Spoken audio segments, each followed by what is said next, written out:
Thank you for joining us for another Whitehead Moncton podcast.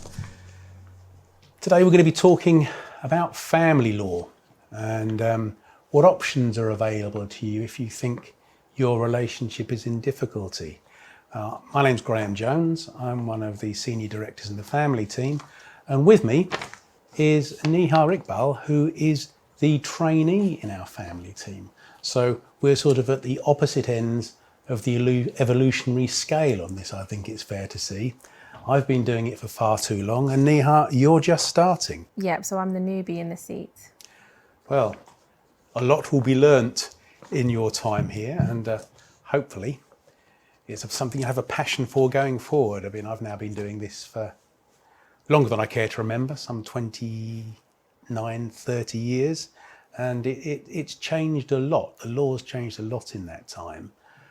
But what I don't think has changed is what the reason the law is needed, and that's the question of relationships.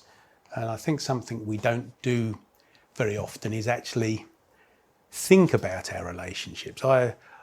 I've decided over the years that relationships are hard work. I hope my wife's not listening to this. But it's true, because when a couple meet and get married, you're in the first flights of love, or even if you don't get married, if you're living together, you're loving each other's company. But over the years, there's going to be challenges, whether they are generated through work problems, whether they're generated by having children, whether they're generated by illness. And that will put a strain on the relationship. And some relationships as a result of that will break down. And I often wonder how much time couples do take to think about trying to save a relationship, or are relationships these days considered more disposable? So where do you go with that? Well, I suppose the first thing to say is, do you look for assistance rather than looking to end the relationship? You've got things such as marriage guidance, which is called Relate now. There's family therapists, there are counsellors, and all of those can help couples together or individually try to deal with and work through problems with their relationship. I think that has changed over the years, because when I first started, there wasn't much talk about getting back together. If a marriage was over, a marriage was over. But very much now, the way the law is, there is and should be encouragement for couples to try and sort out their difficulties without resorting to the formal ending of the relationship. But the relationships do end, whether they are living together, or whether they are married, or whether they're in a civil partnership. And then you have to look at the options that are available to deal with it. Yep, and so from what I know so far, there's a few options available. I think couples can either do it themselves and try and sort it out between themselves, or they can go to mediation. There is collaborative practice, arbitration, and then negotiating with lawyers. Would you be able to give a brief explanation of each of those options, please? Yes, and importantly, and I think correctly, you haven't mentioned the last one, which is going to court, and you do not want to go to court unless all else has failed. Relationships can end, and they can end in different circumstances. Some couples just decide that they still are friends, but they don't want to be married anymore. And in those circumstances, they can be adult and sensible in the way they bring the relationship to a close. At the other extreme, you have a situation whereby there might be severe domestic violence, there might be other problems, and a couple can quite passionately hate each other. And they are always the really challenging ones. From that point of view, something that I've come to see over the years is that the hate and dislike former partners can show to each other can be so potent, you find yourself thinking, well, how did that happen? Because you must have loved each other at one stage, because you've been together for a period of time. What's made it change? And that's where I think those couples need a lot of help and sometimes therapeutic help to let them get through this. And you identified the sort of the 6 options, and the first one you mentioned, DIY, that's really for the couple that are still communicating reasonably well or very well, and they've just decided they want to separate. In those circumstances, there is nothing wrong with them talking about what they want to do, how they want to divide up their assets, what the arrangements are for the children. And then they can record that into an agreement, come to see a solicitor. Now, I'm often asked, can one solicitor act for both parties? I'm afraid the answer to that is no. And when you explain it, it's really quite clear why. It's a conflict. Now, if you are giving advice, you can only give advice to one party because the advice the other party might need to won't be the same. So a solicitor can only give information, and therefore you cannot give advice to 2 parties. Now, we have a system whereby if a couple are in agreement, they can come and see us and tell us what they want to do, and we can give them information about how they can deal with it, so about the divorce process and about getting a financial agreement within the divorce process, getting a parenting plan for their children. But then if they want our input in helping to draft documentation, we always have to say to them, we will have to act for just one of you, and then we will write to the other party.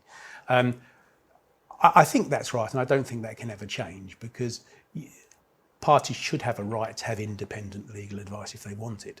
So yeah, the first one is talk among yourselves, get family members involved. If you've got a family member that can work with you as a referee or a mediator, which is interesting because we'll talk about mediation in a minute, that can be a way to help reach an agreement. And providing what you've thought is the right way forward is not legally impossible, it can then be taken forward into whatever orders or actions necessary. Right, okay, thank you. And then as you said before, so mediation, what does that entail? Can you explain the process? Yes, I mean, I can explain it from a position of knowledge. I qualified as a mediator in 1993, and over the last 30 years, mediation has become much more mainstream. Now, I always say to clients that mediation is a bit like ACAS and trade unions. The mediator is ACAS and the trade unions are the parties. What a mediator does is facilitate those parties' negotiations. So you will arrange a meeting. These days, a lot of these meetings are done online, on Zoom or something similar. I always feel that a face-to-face meeting in a room together is better, because you are talking about human emotions, and it's much easier to read body language and take into account people's reactions if you're in the same room rather than looking at a screen. And I also think you're investing more if you're coming to a meeting rather than sitting in your kitchen with a cup of coffee. But the way mediation works is that the parties will set out to the mediator what their situation is. Now, if it's a child-based mediation, they'll be talking about what their arrangements are, what they would like to happen, what their concerns are. If it's a financial mediation, there will be discussion and full financial disclosure. So what I mean by that is a statement will have to be put in by both parties saying what their financial position is, with documentation in support. That's discussed with the mediator, and then an agreed picture of the asset base is built up. Once that picture is clear, the parties will discuss with the mediator their options. So it's option exploring, and the mediator will explore any possibility to try and reach an agreement. And the idea is that that's gradually synthesised down until, I call it, an acceptable compromise is reached. Because when parties go into mediation, they set out their stalls, and one party will say, this is where I am and this is what I want, and the other party will say, this is where I am and this is what I want. And the purpose of the mediation is, with the assistance of a mediator, you move your positions until you reach an acceptable compromise. Now, the thing about mediation that's important to bear in mind is mediation is confidential. Normal dictionary definition, it's not discussed outside of the mediation by the mediator. But more importantly, it's legally privileged. Now, what that means is anything you discuss in mediation cannot subsequently be used in court against you if the mediation broke down. The exception to that is financial disclosure. That would be available to the court, and if there was any safeguarding issues relating to children. But what can't go beyond the walls of the mediation is options that were looked at. And that therefore gives people a level playing field to feel free to explore options that they might not otherwise like, but in the spirit of trying to move forward, everything will be discussed. Now, the idea of mediation is that you reach an agreement which you can then take back to your solicitor, and your solicitor can then help you draw that up into whatever orders or agreements are necessary. It's a good process. Whilst there's no compulsion to go into mediation, before you can issue a financial application or a children application in court, you have to attend what's called a mediation information and assessment meeting. That is where you meet with a mediator individually, and the mediator tells you all about the mediation process, finds out a bit about your case, and then says whether they think mediation would work for you. Now, if you both attend a MIAM and you both say yes, you then go into mediation and you avoid the court process. Either of you are entitled to say no, and the mediator is also entitled to say, I don't think your case is suitable for mediation. In those circumstances, you're given a certificate which you have to send to the court with your children or financial application, and the court are not meant to issue an application without seeing that certificate. So whilst it's not compulsory mediation, it's making sure couples are aware that mediation is available and have considered it before going to court. Right, okay, thank you. Just before we move on to the other solution options that are available, in your experience then as a qualified mediator, what are the success rates when going to mediation? Yeah, that is difficult because it depends how you're categorising success. Very few mediations completely fail.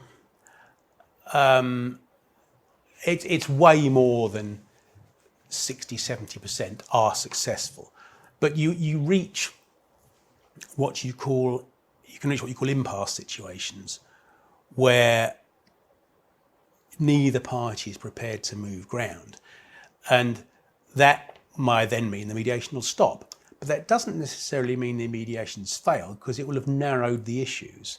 And so whilst mediation, ideally you want it to reach a conclusion so everything is sorted, if you've helped narrow the issues, that can of course be a benefit to the clients. Thank you, yeah. And then the next option available was collaborative practice. Could you please explain that? Yes, that's collaborative law has grown out of mediation. It came through an organisation called Resolution, who are a family law group who promote non-confrontational ways of dealing with family law. And it's not just lawyers, it's general family practitioners. Now, the thing about mediation is you do not get advice in mediation. The mediator can only give you information. And therefore, if you want to take advice, you need to do that outside of the mediation process. Collaborative law is a hybrid of mediation in that you both instruct solicitors who are qualified collaborative practitioners, and you then sign what's called a participation agreement. And then the work on your case is dealt with in roundtable meetings in the same way you'd have a meeting with a mediator. The collaborative lawyers are there to act as your mediators to facilitate your negotiations and help your discussions take it further forward. But they can also advise you in the meeting because they're there as your lawyers. So the idea is you will have a number of meetings, and there will not be lots of correspondence and flying back and forward between meetings. There will be an agenda prepared for the meeting, and you will discuss and take the case further forward and hopefully reach an agreement by the end of maybe the second, third meeting. And again, the solicitors would then put that into a legal format to be approved by the court. The issue with collaborative law is that it presupposes you will be successful in your collaboration. And what is, I suppose, some could say the sting in the tail, is if the collaboration breaks down and one party says, I am going to court, they cannot use the same solicitor to go to court. The solicitor that's dealt with the collaborative process has to step back, and a new solicitor has to be appointed to take the matter to court. But again, collaborative law success rates are very high, and I think, although there's not as many collaborations going on as there are mediations, the success rate within the collaborative process is higher than that within mediation. That sounds like a really good option if your mediation process hasn't worked out. The one criteria is, of course, cost. With mediation, you pay by the meeting, and you do that with collaboration. But of course, you've got two solicitors in a collaborative process. By its very nature, we are not cheap, as I'm sure listeners may well know.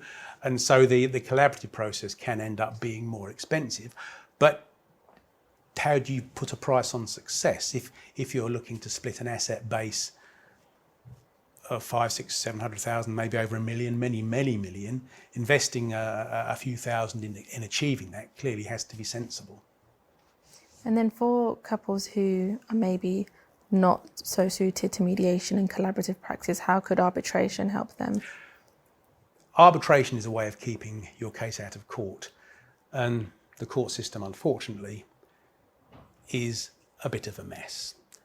It's underfunded. The timescales in waiting for hearings are terrible. There can be months, sometimes years wait to get hearings. You can have a hearing approach and then a week before, or in some cases 24 hours before, be told, terribly sorry, there's no judge available. And all the preparation work you've done will amount to nothing. So there is quite a movement that is recognised by the courts and encouraged by the courts to have effectively what you call a private court or an arbitration. There are a number of senior barristers and more junior barristers who are trained as arbitrators, and there is a list of them. And what you can do is you can both agree and both parties